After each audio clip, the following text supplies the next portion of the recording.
मित्रांनो, आपल्या दैनंदिन जीवनामध्ये आधार कार्डाचे महत्त्व आपण सगळेच जाणतो. विविध प्रकारचे फायदे आपल्याला आधार कार्डमुळे होतात. बँक असेल, व्यवसाय असेल, विविध प्रकारच्या शासनाच्या, राज्य सरकारच्या योजना असतील, केंद्र सरकारच्या योजना असतील, सबसिडी असेल, या आणि यासारख्या विविध प्रकारच्या योजनांचा लाभ घेण्यासाठी आपण आधार कार्ड हे महत्त्वाचे मानत असतो आणि शासनाने आधार कार्डला खूप महत्त्व दिलेले आहे. आधार कार्ड असेल तरच शासनाच्या विविध प्रकारच्या योजनांचा आपल्याला लाभ मिळू शकतो, अन्यथा आपल्याला कुठल्याही प्रकारच्या योजनेचा लाभ घेता येणार नाही. म्हणजेच आपल्या जीवनात आधार कार्डला खूप महत्त्वाचे स्थान प्राप्त झालेले आहे. परंतु आत्ताच 2024मध्ये माननीय सर्वोच्च न्यायालयाने आधार कार्ड कोणत्या ठिकाणी अमान्य असेल किंवा कोणत्या ठिकाणी आधार कार्ड इनव्हॅलिड असेल याबाबत एका महत्त्वाच्या केसमध्ये महत्त्वपूर्ण निकाल देत आधार कार्डची मान्यता कोणत्या ठिकाणी नसेल हे स्पष्टीकरण दिले आहे. मित्रांनो, आधार कार्डबाबतची ही संपूर्ण माहिती मिळण्यासाठी तुम्हाला हा व्हिडिओ संपूर्ण बघावा लागेल. चला तर मित्रांनो, आजच्या व्हिडिओला आपण वेळ न घालवता सुरुवात करूयात. Welcome to back my channel. तुम्ही पाहतात माझ्यासोबत कायदेविषयक चॅनल ज्याचं नाव आहे लीगल ॲटिट्यूड. मित्रांनो, हे असे चॅनल आहे जे जागरूक करते आपल्याला आपल्या अधिकारांबाबत. सबस्क्राईब करा चॅनलला आणि बेल आयकॉनचे बटन दाबून ऑलचा ऑप्शन सिलेक्ट करा, म्हणजेच कायदेविषयक माहितीचे नवनवीन व्हिडिओ जेव्हा मी चॅनलवरती अपलोड करेन तेव्हा त्याचे नोटिफिकेशन आपल्याला वेळोवेळी मिळत राहील. चला तर मित्रांनो, सुरू करूयात आजचा हा खास व्हिडिओ. मित्रांनो, आधार कार्डला आपल्या जीवनात अनन्यसाधारण महत्त्व आहे आणि आधार कार्डमुळेच आपल्याला विविध प्रकारच्या शासनाच्या योजना घेता येतात. त्याचप्रमाणे बँकेत किंवा इतर ठिकाणी आपल्याला आधार कार्ड वापरता येते. मग आधार कार्डवरती जी काही जन्मतारीख असते आपल्यापैकी बऱ्याच जणांची चुकलेली असेल. मित्रांनो, आपल्यापैकी कुणाची जन्मतारीख आधार कार्डवरची चुकलेली आहे तुम्ही मला कमेंट बॉक्समध्ये कमेंट करून नक्की सांगा. आणि ही चुकलेली जन्मतारीख आपण दुरुस्त करण्यासाठी बऱ्याचदा आधार कार्ड दुरुस्ती केंद्रावरती सुद्धा जातो. ऑपरेटर लोक असतील किंवा जे काही तिथले असतील ते घाईगडबडीत त्या आधार कार्डची जन्मतारीख चुकवून ठेवतात आणि जन्मतारीख दुरुस्त करण्यासाठी परत आपल्याला आधार कार्डच्या केंद्रावरती लाईनमध्ये जाऊन उभं राहावं लागतं. मित्रांनो, अशाच प्रकारच्या एका आधार कार्डबाबतच्या केसमध्ये माननीय सर्वोच्च न्यायालयाने एक महत्त्वपूर्ण निकाल दिला आहे. इन्शुरन्स संदर्भात ती एक केस होती आणि केसचे नाव आहे Saroj versus IFFCO Tokyo general insurance company. मित्रांनो, ह्या केसमध्ये झाले काय मी तुम्हाला थोडक्यात सांगतो. त्याची लिंक डिस्क्रिप्शन बॉक्समध्ये देतो, तुम्ही तो संपूर्ण जजमेंट वाचू शकता.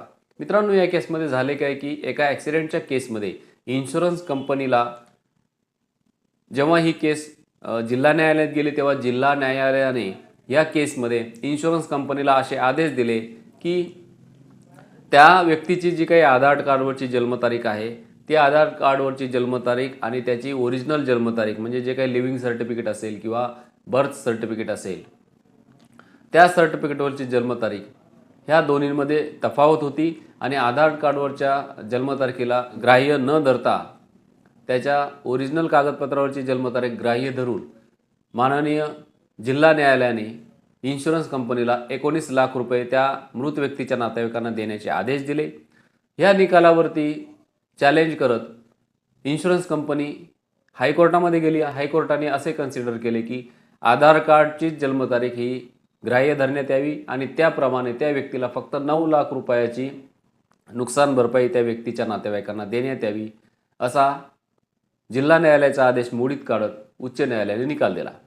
त्या उच्च न्यायालयाच्या निकालावरती हे प्रकरण आता सुप्रीम कोर्टापर्यंत पोहोचलं.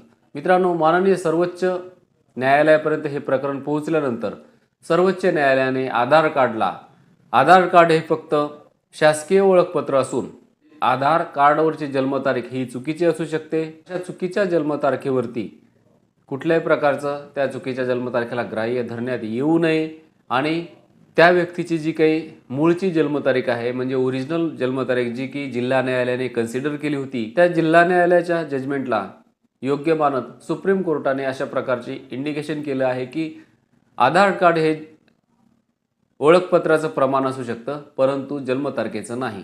तर मित्रांनो, अशा प्रकारे जर समजा एखाद्या व्यक्तीची जर जन्मतारीख आधार कार्डवरची चुकलेली असेल तर ह्या चुकलेल्या जन्मतारखेला आपण दुरुस्त करू शकतो किंवा ही जन्मतारीख जरीही चुकली असेल तरी त्या चुकलेल्या जन्मतारखेला ग्राह्य धरण्यात येऊ नये असे स्पष्ट मत माननीय सर्वोच्च न्यायालयाने या ठिकाणी या केसमध्ये दिले आहे. तर आपल्यापैकी बऱ्याच जणांची जन्मतारीख आधार कार्डवरची जरी चुकलेली असेल तरी अजिबात घाबरण्याची आवश्यकता नाही. मित्रांनो, ज्या ठिकाणी आपल्याला जन्मतारखेचं काम पडतं किंवा ज्या ठिकाणी आपल्याला जन्मतारखेचा पुरावा सादर करायचा असतो त्या ठिकाणी तुम्ही दुसरा दस्तऐवज सादर करू शकता. तर अशा प्रकारे माननीय सर्वोच्च न्यायालयाच्या ह्या निकालामुळे त्या मृत व्यक्तीच्या नातेवाईकांना पुन्हा त्या जिल्हा न्यायालयाच्या जे काही निकालामध्ये 19 लाख रुपये इन्शुरन्स कंपनीला देण्याचे सांगितले होते तो निकाल कायम ठेवत सर्वोच्च न्यायालयाने अशा प्रकारचा महत्त्वपूर्ण निकाल आधार कार्डबाबतच्या जन्मतारखेविषयी दिलेला आहे.